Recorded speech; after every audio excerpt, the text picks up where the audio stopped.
শীতকালের সময় মানেই পিঠে পুলির সময়। শীত আসলেই পিঠে পুলির কথা প্রথমেই মনে পড়ে যায়। আর তার উপরে যদি থাকে এই রকম রাজকীয় স্বাদে ভরা গুঁড়ো দুধের ক্ষীরসা পাটিসাপটা। একবার বন্ধুরা এইভাবে বানিয়ে ফেলুন, বানানো দেখবেন একেবারে সহজ। আজকে দুটো পদ্ধতিতে পাটিসাপটা বানিয়ে দেখাবো। আর এইভাবে পাটিসাপটা বানালে একটি পিঠেও দেখবেন প্যানে আটকাবে না কিংবা ফেটেও যাবে না। আর একেবারে নরম তুলতুলে হবে, মুখে দিলেই একেবারে মিলিয়ে যাবে। একবার খেলে মন ভরবে না, মনে হবে বারবার খাই। আর যাকে খাওয়াবেন বারবার রিকোয়েস্ট আসতেই থাকবে আর একবার বানিয়ে দেওয়ার জন্য। নমস্কার বন্ধুরা, আমি সাথী আমার কিচেনের আবারও এক নতুন রেসিপিতে আপনাদের সকলকে স্বাগত জানাই। তাহলে আর দেরি না করে আসুন দেখে নিন এর সহজ রেসিপি। প্রথমে আমি ক্ষীরসাটা বানিয়ে নিচ্ছি। তার জন্য কড়াইতে দিয়ে দিলাম 1 চামচ ঘি। ঘি মোটামুটি একটু গরম হয়ে গেলেই তারপরে দিয়ে দিতে হবে ঘন তরল দুধ। আর এই দুধের সঙ্গে মিশিয়ে দিচ্ছি বেশ খানিকটা গুঁড়ো দুধ। যেহেতু গুঁড়ো দুধের ক্ষীরসা বানাবো তাই এখানে প্রায় 150 গ্রাম গুঁড়ো দুধ নিয়েছি। 150 গ্রাম গুঁড়ো দুধকে এইরকম তরল দুধের সঙ্গে মিশিয়ে নিতে হবে। এইভাবে ক্ষীরসা পাটিসাপটাটা বানালে পাটিসাপটা ভীষণ টেস্টি হয়। আর এর মিষ্টত্ব আনার জন্য এখানে দিয়ে দিচ্ছি কয়েকটা গুড়ের বাতাসা। কালারটাও খুবই সুন্দর হবে আর দেখবেন টেস্টটাও খুবই সুন্দর হবে। তারপরে সব কিছুকে একসঙ্গে ভালো করে মিশিয়ে নিচ্ছি। সব কিছুকে ভালো করে মিশিয়ে নিয়ে বেশ খানিকক্ষণ সময় নিয়ে ফুটিয়ে নিতে হবে।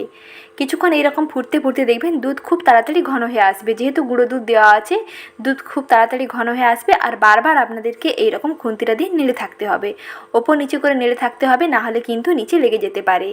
বারবার এইরকম নাড়তে হবে, কন্টিনিউয়াস এইরকম হাতে দিয়ে নাড়তে নাড়তে দেখবেন খুব সুন্দর ঘন হতে শুরু করবে। আর গ্যাসের আঁচটা মাঝারি থেকে একটু হাই দিকে থাকবে। কিছুক্ষণ পরে দেখুন খুব সুন্দরভাবে ঘন হয়ে গেছে। তারপরে গ্যাসের আঁচটা কমিয়ে এইরকম নাড়তে নাড়তে দেখুন খুব সুন্দরভাবে কড়াই থেকে ছেড়ে আসছে। আর এই মিশ্রণটা ঠান্ডা হয়ে যাওয়ার পরে দেখবেন আরও সুন্দর জমাট হয়ে যাবে। দেখুন বন্ধুরা, ঠান্ডা হয়ে গেছে, খুব সুন্দরভাবে জমাট হয়ে গেছে। এখন এই ক্ষীরসাটাকে একটি অন্য পাত্রের মধ্যে নামিয়ে একটু ঠান্ডা করে নিচ্ছি। এইরকম গুঁড়ো দুধের ক্ষীরসা দিয়ে পাটিসাপটা বানালে ভীষণ টেস্টি হয়, একেবারে রাজকীয় স্বাদে ভরা হয়। আর নারকেলের পাটিসাপটার রেসিপি অলরেডি আমার চ্যানেলে দিয়ে রেখেছি, ওখান থেকে একটু দেখে নেবেন। আর এখন দেখুন এর ব্যাটার তৈরি করে নিচ্ছি। তার জন্য একটি মিক্সিং বোলের মধ্যে 1/2 কাপের একটু বেশি দিয়ে দিলাম ময়দা, আর দিচ্ছি 1/2 চামচ লবণ, আর দিচ্ছি 1 চামচের একটু বেশি থাকবে চিনি। দিয়ে ভালো করে প্রথমে শুকনো উপকরণগুলোকে একটু মিশিয়ে নিচ্ছি। শুকনো উপকরণগুলোকে মিশিয়ে নিয়ে অল্প অল্প করে দুধ দিয়ে ব্যাটার বানাবো। আর এখানে তরল দুধ অ্যাড করছি। তরল দুধের বদলে এখানে আপনারা নর্মাল জল দিয়েও মাখিয়ে নিতে পারেন, কিংবা 1 গ্লাস জল নিলে 1 গ্লাস দুধ, এই মেজারমেন্ট করে অর্থাৎ 1:1 অনুপাতে মিশিয়ে নিতে পারেন। এখন দেখুন ভালো করে মিশিয়ে নিচ্ছি। প্রথমে অল্প অল্প করে দিয়েই মাখবেন, তাহলেই বুঝতে পারবেন যে জল কতটা দিতে হবে, কিংবা দুধ দিলে দুধ কতটা দিতে হবে সেটা ভালোভাবে বুঝতে পেরে যাবেন। প্রথমে দেখুন এইরকম বেশ খানিকক্ষণ সময় নিয়ে ফেটিয়ে নেওয়ার পরে দেখবেন এই যে ময়দা ডলাগুলো একটু আর থাকবে না। তারপরে আবারও অল্প একটু দুধ অ্যাড করে দিচ্ছি। আর এখানে দুধটা খুবই পাতলা আছে, পাতলা দুধই দিতে হবে, ঘন দুধ দেওয়ার কোনো রকম দরকার নেই। ঘন দুধ দিলে কিন্তু কড়াইতে খুব তাড়াতাড়ি স্টিক করতে পারে, যেহেতু দুধের মধ্যে খুব বেশি মিষ্টি থাকে। এবার এখানেও চিনি দেওয়া হয়েছে, কড়াইয়ের মধ্যে কিন্তু খুব সহজেই আটকে যেতে পারে।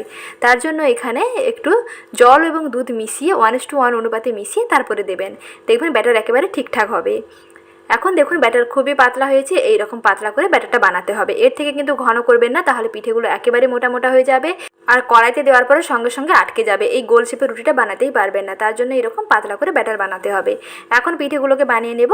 তাওয়াতে ভালো করে তেল ব্রাশ করে নিলাম, তারপরে 1 হাতে করে ব্যাটার দিয়ে এইরকম একটু গোল শেপের রুটির মতন বানিয়ে নিচ্ছি। যতটা পাতলা করা সম্ভব হয় ততটাই করে নেবেন। এখানে হাতা দিয়ে ঘুরিয়ে ঘুরিয়ে গোল করতে পারেন, নাহলে এরকম কড়াইয়ের হাতাটা ধরে এরকম ঘুরিয়ে দিলে সুন্দর গোল হয়ে যাবে। তারপরে 30 থেকে 40 সেকেন্ড অপেক্ষা করবেন। 30 থেকে 40 সেকেন্ড অপেক্ষা করার পরেই দেখবেন ওপরটা একটু হালকা ড্রাই হয়ে আসবে। ওপরটা যখন একটু শুকিয়ে আসবে তখন এক সাইডে এইরকম ক্ষীরসাটা দিয়ে দেবেন। এইরকম লম্বা করে এক সাইড বরাবর দিয়ে দিতে হবে, তারপরে এক সাইড থেকে এরকম ভাঁজ করতে হবে। আর তার আগে একটু সাইডগুলোকে ছাড়িয়ে নেবেন, দেখে নেবেন যে ঠিকঠাক করে সাইডগুলো ছেড়ে আসছে কিনা। যদি সাইডগুলো ছেড়ে আসছে তাহলেই বুঝতে পারবেন যে পাটিসাপটাটা খুব সহজেই উল্টাতে পারবেন, অর্থাৎ খুব সহজেই ভাঁজ করে নিতে পারবেন। এরপরে দেখুন খুব সুন্দরভাবে এরকম উল্টে পাল্টে নিলাম এবং সুন্দরভাবে ফোল্ডও করে নিয়েছি। আর দুই সাইডে একটু হালকা এরকম চেপে দেবেন, তাহলে ভেতরে পুরটার বাইরে বেরিয়ে আসবে না। তারপরে একটু এপিড ওপিড হালকা ভেজে নিলেই রেডি হয়ে যাবে নরম তুলতুলে গুঁড়ো দুধের ক্ষীরসা পাটিসাপটা। আর একটি পাটিসাপটা তৈরি করে নিচ্ছি। এটা হচ্ছে জালিদার পাটিসাপটা। আজকে 2 ধরনের পাটিসাপটা বানিয়ে দেখাবো।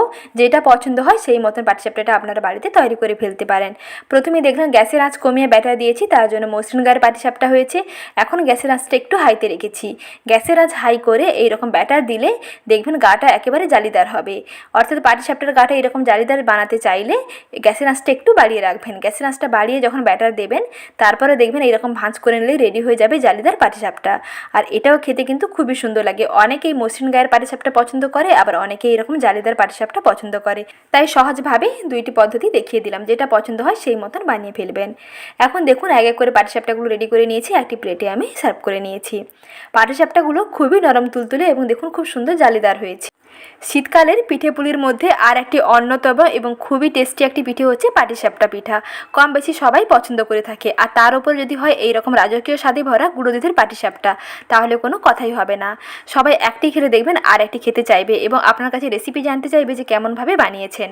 তাহলে বন্ধুরা ঝটপট বানিয়ে ফেলুন এইরকম লোভনীয় পাটিসাপটা। আজ এখানেই বিদায় নিচ্ছি। আবারও ফিরে আসবো নতুন এক মজার রেসিপি নিয়ে। ভালো থাকবেন, সুস্থ থাকবেন। রেসিপি দেখার জন্য ধন্যবাদ। আর রেসিপি ভালো লেগে থাকলে লাইক, শেয়ার এবং চ্যানেল সাবস্ক্রাইব করে নেওয়ার অনুরোধ থাকলো।